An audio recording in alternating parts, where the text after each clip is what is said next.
ಇದು ಟಿವಿ5 ಕನ್ನಡದ big impact. ವಿಶೇಷ ಚೇತನ ರಾಜಶೇಖರ ಮೂರ್ತಿ ಮನೆಗೆ ಅಧಿಕಾರಿಗಳ ತಂಡ ಭೇಟಿಯನ್ನು ಕೊಟ್ಟಿದೆ. ಟಿವಿ5 ಕನ್ನಡದ ಮತ್ತೊಂದು ಬಿಗ್ ಇಂಪ್ಯಾಕ್ಟ್ ಇದು. ವಿಶೇಷ ಚೇತನರಾಗಿದ್ದಂತಹ ರಾಜಶೇಖರ ಮೂರ್ತಿ ಮನೆಗೆ ಅಧಿಕಾರಿಗಳ ತಂಡ ಭೇಟಿ ಕೊಡ್ತು.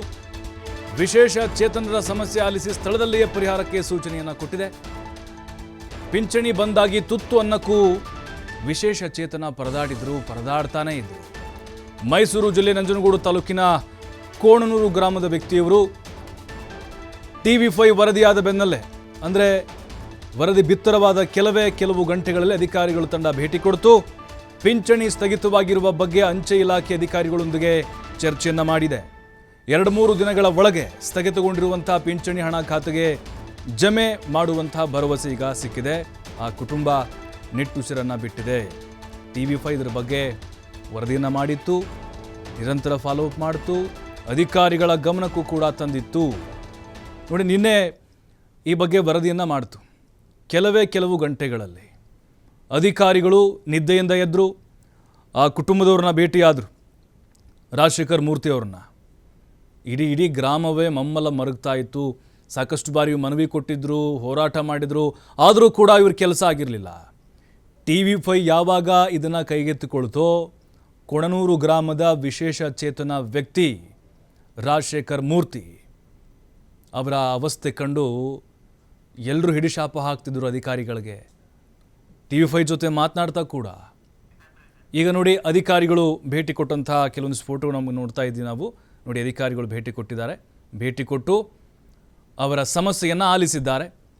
ಮತ್ತು ಪೋಸ್ಟ್ ಆಫೀಸ್ ಅಲ್ಲಿ ಅಂಚೆ ಇಲಾಖೆಯವರಿಗೆ ಮಾಹಿತಿಯನ್ನು ಕೊಟ್ಟಿದ್ದಾರೆ. ಆದಷ್ಟು ಬೇಗ ಇನ್ನೊಂದು 2-3 ದಿನದಲ್ಲಿ ಇವರ ಪಿಂಚಣಿ ಏನು ಸ್ಥಗಿತವಾಗಿತ್ತು, ತಿಂಗಳ ಇವರಿಗೆ ಪಿಂಚಣಿ ಬರ್ತಾಯಿತ್ತು, ಪೆನ್ಷನ್ ಬರ್ತಾಯಿತ್ತು, ಸರಿ ಮಾಡ್ತೀವಿ ಅಂತ ಹೇಳಿದ್ದಾರೆ. ಇದು ಟಿವಿ5ನ ಮತ್ತೊಂದು ಕಳಕಳಿ, ಮತ್ತೊಂದು ಮುಖ, ಸಾಮಾಜಿಕ ಬದ್ಧತೆ ಇದು. ನೋಡಿ, ಯಾರೂ ಇರಲಿಲ್ಲ ಅವ್ರಿಗೆ ಸಹಾಯ ಮಾಡಲಿಕ್ಕೆ. ಸಾಕಷ್ಟು ಜನ ಬಂದರು, ಆದರೆ ಹೋದರು, ಕೆಲಸ ಮಾತ್ರ ಆಗಿರಲಿಲ್ಲ. ಆದರೆ ನಿನ್ನೆ ನಾವು ಯಾವಾಗ ವರದಿ ಬಿತ್ತರ ಆಯಿತು ಟಿವಿ5ನಲ್ಲಿ, ಅವರ ಪಿಂಚಣಿ ಸ್ಥಗಿತ ಆಗಿರೋ ಬಗ್ಗೆ ಅಧಿಕಾರಿಗಳನ್ನು ಪ್ರಶ್ನೆಯನ್ನು ಮಾಡಿದ್ವಿ ನಾವು. ಅವರೀಗ ಅಂಚೆ ಇಲಾಖೆ ಅಧಿಕಾರಿಗಳೊಂದಿಗೆ ಚರ್ಚೆ ಮಾಡಿದ್ದಾರೆ. 2-3 ದಿನಗಳ ಒಳಗೆ ಈಗ ಅವರ ಪಿಂಚಣಿ ಹಣ ಖಾತೆಗೆ ಜಮೆಯಾಗುವಂತಹ ಭರವಸೆ ಸಿಕ್ಕಿದೆ. 3-4 ತಿಂಗಳಿಂದ ಬಂದಾಗಿತ್ತು. ಕಾರಣ ಕೇಳಿದರೆ ಉಡಾಫೆ ಉತ್ತರ ಕೊಡ್ತಾ ಇದ್ರು. ಏಕಾಂಗಿ ಜೀವನ ರೀ ಅವ್ರದ್ದು, ಯಾರೂ ಇಲ್ಲ ಹಿಂದೆ ಮುಂದೆ, ಅಕ್ಕ ತಮ್ಮ ಅಣ್ಣ ತಂಗಿ ಯಾರೂ ಇರಲಿಲ್ಲ, ಒಂಟಿ ಜೀವ. ಅದೇ ಪಿಂಚಣಿ ನಂಬಿಕೊಂಡು ಬದುಕ್ತಾ ಇದ್ರು. ಅದು ಕೂಡ ಸ್ಥಗಿತ ಆಗಿತ್ತು. ಕಣ್ಣೀರಾಗ್ತಾ ಇದ್ರು. ಟಿವಿ5 ಗಮನಕ್ಕೆ ತಂದರು. ಈಗ ಅವ್ರಿಗೆ ನ್ಯಾಯ ಕೊಡಿಸುವಂಥ ಕೆಲಸ ಟಿವಿ5 ಮಾಡಿದೆ. ನಿರಂತರ ಹೋರಾಟ. ಯಾಕಂದರೆ 3-4 ತಿಂಗಳಾದರೂ ಕೂಡ ಅವರ ಮನವಿಗೆ ಯಾರೂ ಸ್ಪಂದಿಸಿರಲಿಲ್ಲ ಈ ದಪ್ಪ ಚರ್ಮದ ಕೆಲ ಅಧಿಕಾರಿಗಳು. ಅದರಲ್ಲೂ ಕೂಡ ದುಡ್ಡು ಹೊಡೆಯುವಂಥ ಪ್ರಯತ್ನಗಳು ನಾವು ನೋಡ್ತೇವೆ. ಪೆನ್ಷನ್ನಲ್ಲಿ ಈಗ 400 ರೂಪಾಯಿ ಬರ್ತಿದ್ರೆ ಅಥವಾ 1000 ರೂಪಾಯಿ ಬರ್ತಿದ್ರೆ 100 ರೂಪಾಯಿ ಹೊಡೆಯುವಂಥ ಕೆಲಸ. ಅಂದರೆ ಆ ರೀತಿ ಅಕ್ರಮಗಳು ನಡೀತಾ ಇದೆ. ಅದಕ್ಕೂ ಕೂಡ ಬ್ರೇಕ್ ಬೀಳಬೇಕು.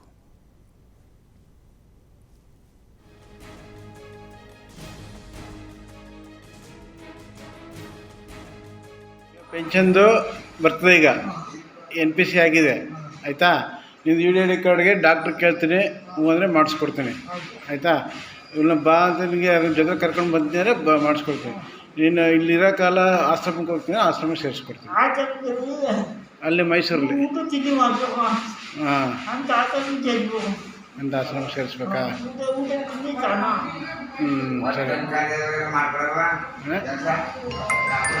ತಿನ್ನಿಸ್ಕೊಡ್ತಾರೆ. ಹೆಂಗೋ ಅಡ್ಜಸ್ಟ್ ಮಾಡ್ಕೊಂಡು ಹೋಗ್ತೀಯಾ? ಹಾಂ, ಸರಿ, ಆಯಿತು. ಈಗ ಕೌಲಂದಲ್ಲಿ ಪೊಲೀಸ್ ಸ್ಟೇಷನಲ್ಲಿ ಒಂದು ಲೆಟ್ರ್ ತೊಗೋಬೇಕು, ಪರ್ಮಿಷನ್ ಲೆಟ್ರು.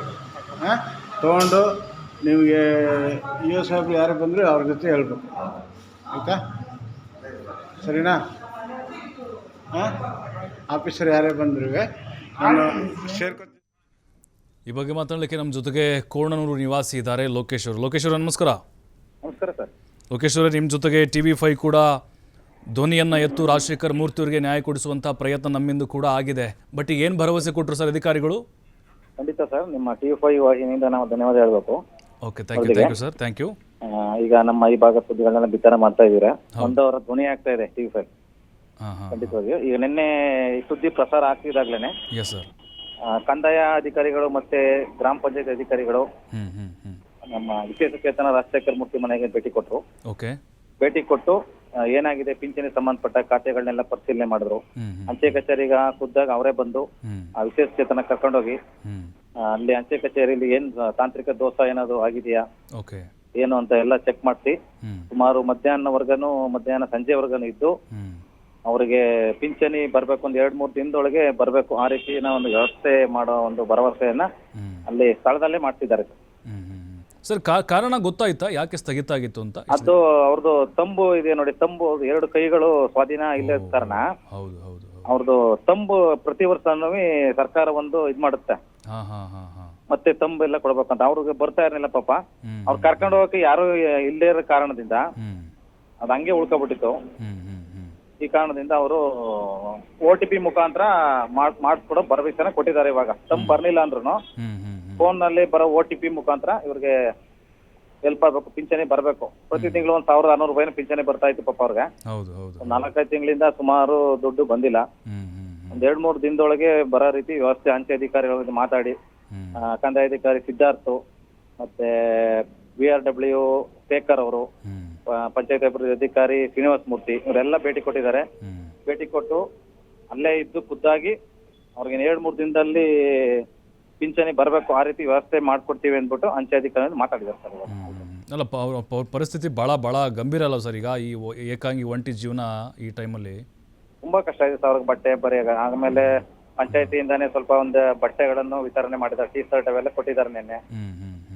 ಅವ್ರಿಗೆ ಸ್ವಲ್ಪ ಪಂಚಾಯತಿಯಿಂದ ಈ ಅಂಗವಿಕಲರಿಗೆ ಸಂಬಂಧಪಟ್ಟಾಗ ಸ್ವಲ್ಪ ಬರುತ್ತೆ ನೋಡಿ ಸರ್, ಅದು ಒಂದು 3% 4% ಅನುದಾನ ಇದೆಯಲ್ಲ, ಅದರಲ್ಲಿ ವ್ಯವಸ್ಥೆ ಮಾಡ್ಕೊಡಿ ಅಂತಾನು ಕೇಳಿದೀವಿ ನಾವು. ಸರ್ಕಾರದಿಂದ ಅನುದಾನ ಬರ್ತಾ ಇರುತ್ತೆ ಈ ಅಂಗವಿಕಲರಿಗೆ ಏನಾದ್ರು ಈ ತರ ತೊಂದರೆ ಆದಾಗ ಹೆಲ್ಪ್ ಮಾಡಿ ಅಂತ ಒಂದು ಕೆಲವು ಕೊಟ್ಟಿರ್ತಾರೆ ಸರ್ಕಾರ.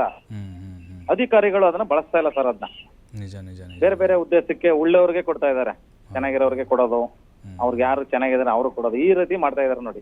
ನಿಜ ಲೋಕೇಶ್ ಅವರು ಅದನ್ನು ಮುಂದೆ ಅದನ್ನು ಈಗ ಚುನಾವಣೆ ಮುಗಿಲಿ ಅದನ್ನು ಮತ್ತೊಂದು ಚರ್ಚೆ ಮಾಡೋಣ ನಾವು. ಬಟ್ ನೀವು ಅವ್ರ ಪರವಾಗಿ ನಿಂತಿದ್ದೀರಲ್ಲ ಈ ಟೈಮಲ್ಲಿ, ನಿಜಕ್ಕೂ ಗ್ರೇಟ್ ಸರ್ ನೀವು. ಯಾಕಂದರೆ ಯಾವ ರಕ್ತ ಸಂಬಂಧಿಗಳು ಆಗದಂತಹ ಈ ಒಂದು ಕಾಲದಲ್ಲಿ ನೀವು ಅವ್ರ ಜೊತೆಗಿದ್ದೀರಿ ಸರ್.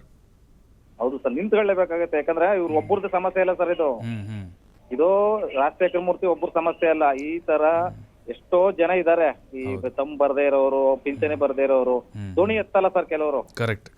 ಈ ಸಂಬಂಧ ಯಾರು ಧ್ವನಿ ಎತ್ತಲ್ಲ, ಅದನ್ನ ಧ್ವನಿ ಎತ್ತಿ ಕೇಳಿದ್ರೆ ಮಾತ್ರ ಓಡ್ ಬರ್ತಾರೆ ಅಧಿಕಾರಿಗಳು. ಇಲ್ಲ ಅಂದ್ರೆ ನಮ್ಗೇನು, ಅವ್ರು ಬರ್ದೆ ನಮ್ಗೇನು, ದುಡ್ಡು ಕೊಡಿ ಕೆಲಸ ಮಾಡ್ಕೊಡ್ತೀವಿ, ನಂಜನಗೂಡು ಬನ್ನಿ, ಮೈಸೂರು ಬನ್ನಿ, ಈ ತರ ಎಲ್ಲ ಬೇಜವಾಬ್ದಾರಿ ಉತ್ತರ ಕೊಡ್ತಾ ಇರ್ತಾರ. ಅವ್ರಿಗೆಲ್ಲ ಸರಿಯಾಗಿ ಬಿಸಿ ಮುಟ್ಟಿಸ್ಬೇಕು ಅಂದ್ರೆ ಇನ್ನು ಸ್ವಲ್ಪ ನಮ್ಮ ವಾಹಿನಿಗಳ ಮುಖಾಂತರ. ಕರೆಕ್ಟ್. ಈಗ ರಾಜಶೇಖರ್ ಮೂರ್ತಿ ಅವ್ರಿಗೆ ನೀವು ಹೇಳಿದ್ರ ಬರುತ್ತೆ ದುಡ್ಡು ಅಂತ ಹೇಳಿದ್ರ ಅವ್ರಿಗೆ? ಹೇಳಿದೆ ಸರ್, ಬೆಳಿಗ್ಗೆನೆ ಸಿಕ್ಕಿದ್ರು ನನಗೆ ಅವರು. ಪಾಪ TV5 ಮತ್ತೆ ಕೆಲವು ಪತ್ರಿಕೆಗಳೆಲ್ಲ ಬಂದಿತ್ತು, ತುಂಬಾ ಟ್ಯಾಂಕ್ಸ್ ಹೇಳಿದ್ರು ಸರ್ ಅವರು. ಬೇಕಾದ್ರೆ ಅವ್ರ ವಿಡಿಯೋ ಬೇಕಾದ್ರೆ ನಾನು ಕಳ್ಸಿಕೊಡ್ತೀನಿ. ಖಂಡಿತ ಸರ್, ಅವರು ಮಾತಾಡಿರೋದನ್ನ TV5 ಚೆನ್ನಾಗಿ ಮಾಡಿದೆ ಅಂತೆಲ್ಲ ಹೇಳಿ ತೋರಿಸಿದ್ದೇನೆ ಅವ್ರಿಗೆಲ್ಲ, ವಿಡಿಯೋ ಎಲ್ಲ ತೋರಿಸ್ತೆ. ಪಾಪ ತುಂಬಾ ಖುಷಿ ಪಟ್ರು. ಲೋಕೇಶ್ ಅವರೇ, ಥ್ಯಾಂಕ್ ಯು. ನಿಮ್ಮ ಸಾಮಾಜಿಕ ಕಳಕಳಿಗೆ ನಿಮ್ಮ ಜೊತೆ ಯಾವತ್ತೂ TV5 ಇರುತ್ತೆ ಸರ್. ಓಕೆ ಸರ್, ನೀವು ಎಲ್ಲಿವರೆಗೆ ನಮ್ಗೆ ಸಹಾಯ ಮಾಡ್ತಿರೋ ಜನಗಳಿಗೆ ಅಲ್ಲಿವರೆಗೆ ನಾವು ಕೂಡ ನಿಂತಿರ್ತೀವಿ sir. Yes, thank you Lokesh ಅವರೇ, ಥ್ಯಾಂಕ್ ಯು. ನೋಡಿ, ಈಗ ರಾಜಶೇಖರ್ ಮೂರ್ತಿ ಬಹಳ ಖುಷಿಯಾಗಿದ್ದಾರಂತೆ. TV5 ವರದಿಯನ್ನು ಕೂಡ ಅವರು ಗಮನಿಸಿದ್ದಾರಂತೆ, ಬೆಳಗ್ಗೆ ಸಿಕ್ಕಿದ್ರು.